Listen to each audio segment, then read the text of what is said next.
At the beginning of the story, we meet a handsome boy named Kulin, who always has to hide his face. If a girl sees him, she falls madly in love with him. Kulin does not like this. He spends most of his time at home. He is the youngest son of the Moss family, a family blessed with good looks. Kulin explains that his older brother Okus is also very handsome and very famous on social media. He has millions of followers. It is undoubtedly because of his looks that thousands of girls are smitten with him, and Okus also helps people find dates. Okus's father, Parker, is also known as the Heartbreaker. He dated 200 women in his youth. Okus wanted to break his record, but when Parker met Jessica, everything changed. Jessica was also very beautiful, with a small mustache that made her even more attractive. Kulin stayed home and studied, but whenever he went out to buy groceries, girls would line up behind him because of his charm. They would go crazy, even making their noses bleed. Kulin's family had accepted that he was extremely handsome and that God had made him that way, but Kulin did not like this at all. Every girl wanted him because of his looks. However, Kulin wanted a life partner who would love him with all her heart, not just for his appearance. This is why Kulin almost stopped going out of the house. He was very bright in his studies, yet he did not want to go to school. Because of this, he had no friends. His mom, dad, and Okus were worried that loneliness might drive him insane. Some of his behaviors were also strange. He would talk to fish and play games by himself. Okus suggested that they should buy him a cat. His mother replied, "It is not that simple. We need to send him out so he can socialize and live a normal life." Parker asks, "What can we do to get him out? I have asked him several times to participate in national sports, but he always refuses." Okus says, "I even tried to set him up with my girlfriend's sister, but he ignores me." He then asks Kulin, "What kind of girl do you want?" Kulin replies, "She should be cute, kind, and understanding, and most importantly, she should not be interested in me." They are confused. How could they possibly arrange a date with a girl he does not even want? Sending Kulin out of the house did not seem possible anyway. Then Jessica comes up with an idea. She says, "We will stage a play. We will pretend we cannot afford his homeschooling and are facing financial difficulties." At night, when Kulin goes out to drink water, Okus tells his parents to act as planned. Mom and dad begin pretending that their financial situation is serious. Following their plan, they say, "We do not have enough money to pay for Kulin's homeschooling. His last semester is very expensive, so we will have to sell our things. From now on, we will have to survive on simple food like scrambled eggs and lentils for breakfast." Kulin begins to cry after hearing this. Okus is relieved that their plan has worked.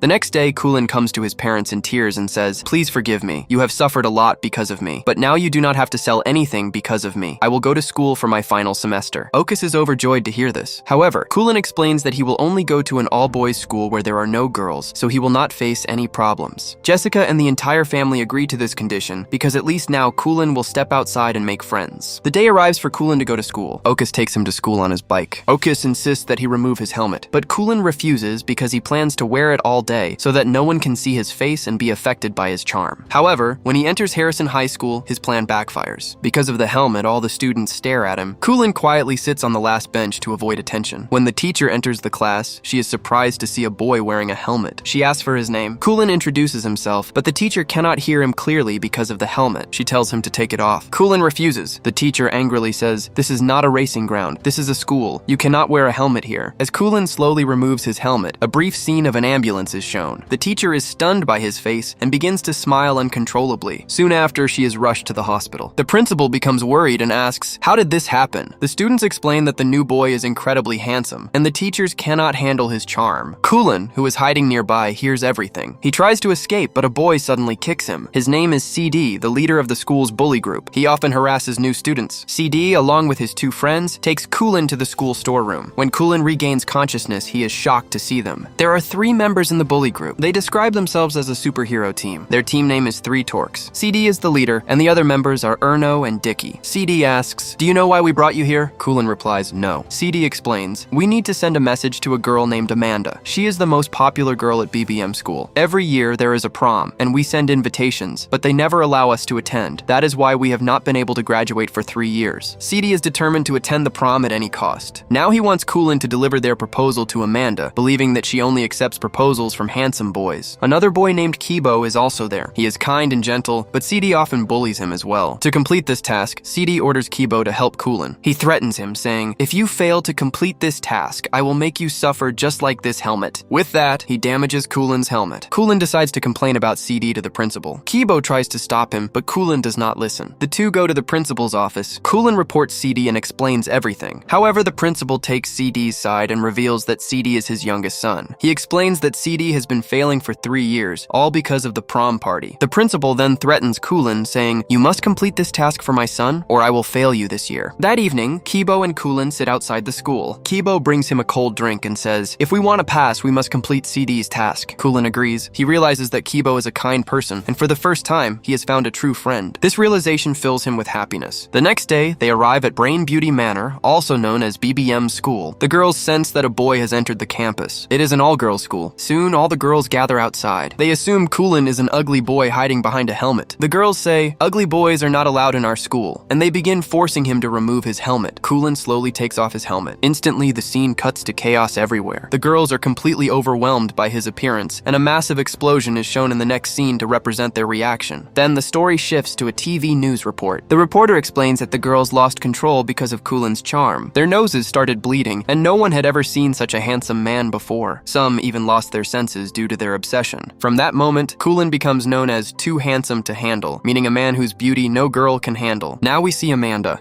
She is sitting in a van during a shoot and watching this news. Amanda is the same girl who holds the title of the most beautiful girl at BBM school. She is also a model. Amanda smiles when she sees Kulin. She believes she has finally found someone who can match her beauty. She decides, "No matter what, I will have Kulin." As the news spreads, girls gather outside the Moss family's house. Everyone wants to see Kulin. A huge crowd forms outside. The family takes advantage of the situation. They set up a ticket counter outside the house and start charging money for access to Kulin's childhood memories and house tours. Jessica also begins giving guided tours, which brings in significant profit for the family. Meanwhile, Kulin tries to avoid everyone and makes his way home. On the way, he sees the news and realizes that his family is making money by using his name. Kulin is heartbroken. He starts to believe that his family deliberately sent him to school for this reason. Suddenly, some girls recognize him. Kulin runs away and escapes to the rooftop of a building. He feels broken, confused, and completely lost. He does not know what to do next. At that moment, he receives a video call from his brother, Okus, but when he notices that the crowd of girls is still gathered outside his house, he says, "Brother, you deceived me," and hangs up. Kulin then decides to end his life. He moves toward the edge of the roof and prepares to jump. Just then, a girl named Ray appears and stops him. She says, "If you want to die, then do it, but do not die in front of me." Kulin is surprised to see her, as his charm has no effect on Ray. She is not captivated by him like other girls. Kulin asks, "Do you not feel love just by looking at me?" Ray thinks he is crazy and walks away, but Kulin's heart begins to flutter. For the first time, he experiences true love. However, Ray has no feelings for him. Kulin then goes to Kibo's house, where Kibo's grandmother welcomes him warmly. She tells him he can stay as long as he wants. The next day, Kulin and Kibo go to BBM school. They meet Amanda and give her the proposal file that CD sent. Amanda pretends that she is not impressed by Kulin's beauty, but as Kulin walks away, her nose starts bleeding. Kulin spots his crush, Ray, but other girls surround her, preventing him from meeting her. One day, Kibo and Kulin sit together and talk. They have now become close friends. Kibo takes Kulin along to a shop because he likes a girl who works there. That girl turns out to be Ray. Kibo introduces Kulin to her, and Kulin realizes that Kibo also likes Ray. Kulin feels that Ray and Kibo are growing closer. They often sit together, share meals, and talk for hours. Seeing this makes Kulin increasingly jealous and restless. He remembers that his brother, Okus, is like a love expert and might help him. So Kulin sets up a meeting with him through a dating website. The next day, they meet at a restaurant. Okus is overjoyed with tears in his eyes. He had always wanted to guide his brother in love matters. Kulin's parents are also present. Kulin forgives them because if they had not sent him to school, he would have never met Ray. The next day, while shopping at a mall, Okus starts giving Kulin tips on how to impress girls. Kulin begins to think that if he can separate Kibo from Ray, he might have a chance with her. One day, Amanda visits their school. All the boys go crazy over her. She invites Kulin to her birthday party and even gifts him an iPhone. Later, Kibo, Ray, and Kulin arrive at a club. Kulin tries to connect with Ray, but she does not pay attention to him. Instead, she spends time with Kibo and enjoys singing with him. This makes Kulin jealous. When Kibo is not around, Kulin asks Ray if she likes him. Ray denies it, but when Kulin tells her that Kibo loves Amanda, Ray's expression changes. It becomes clear that she has deep feelings for Kibo. Kulin feels heartbroken. He then comes up with a plan. He goes home and calls Amanda, asking for her help. Amanda agrees to assist him. The next day, Amanda's party begins with many guests up as tit. Kulin arrives with Kibo. Amanda welcomes them warmly. As per Kulin's plan, Amanda pretends to be in love with Kibo. She takes him aside privately. Ray also arrives at the party. She sees Amanda and Kibo kissing. Her heart shatters. She runs out and Kulin follows her.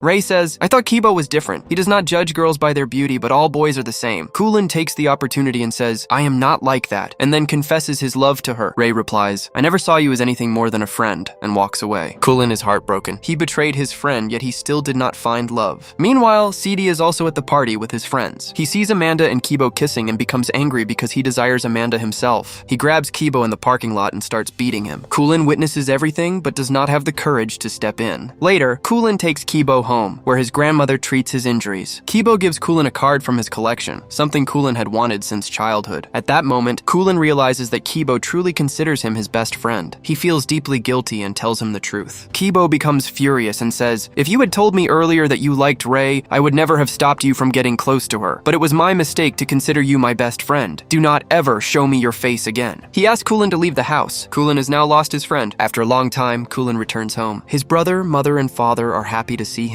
However, Kulin does not talk to them and goes straight to his room. He continues going to school but cannot gather the courage to face Kibo. A distance grows between them. They see each other often but never speak. Kibo remains very angry. Kulin becomes quiet and withdrawn. His parents grow worried about his loneliness. One day, his mother comes into his room and says, your fish is still alive and we were never bankrupt. We were only pretending. Kulin asks in shock, why did you do this? His mother explains that every parent wants their child to be happy and to have good friends with whom they can share their feelings. Kulin begins to remember the moments he spent with Kibo. He realizes that Kibo was always there for him in both good and bad times. He becomes very emotional. His mother says, if you were already happy with the family, we would never have forced you to go out. Kulin hugs his family. The next day, Kulin goes to Ray to fix his mistake. He tells her the truth because Ray and Kibo have not spoken since that day. Kulin then goes to Kibo's house, but Kibo refuses to talk to him. Kulin says, why are you punishing Ray because of me? She loves you. Kibo replies, I love her too, but I can never tell her because I'm too scared. Kulin asks, how do you feel about her? Kibo begins to describe Ray, saying, she is the most unique girl in the world, and I love her very much. Her smile is special. Kulin then shows him his phone. Ray overhears everything through a video call. Because of this, Kibo and Ray confess their feelings and get back together. Kulin and Kibo also become friends again. A few days later, the school prom takes place. Kulin attends with Kibo. Kibo goes with Ray, and they dance together happily while sharing earphones. Kulin goes with Amanda. Because of their beauty, they are crowned prom king and prom queen. However, Kulin's heart still belongs to Ray, and he smiles as he looks at her. If you enjoyed the video, please like it, share it with your friends, and subscribe to the channel for more content like this.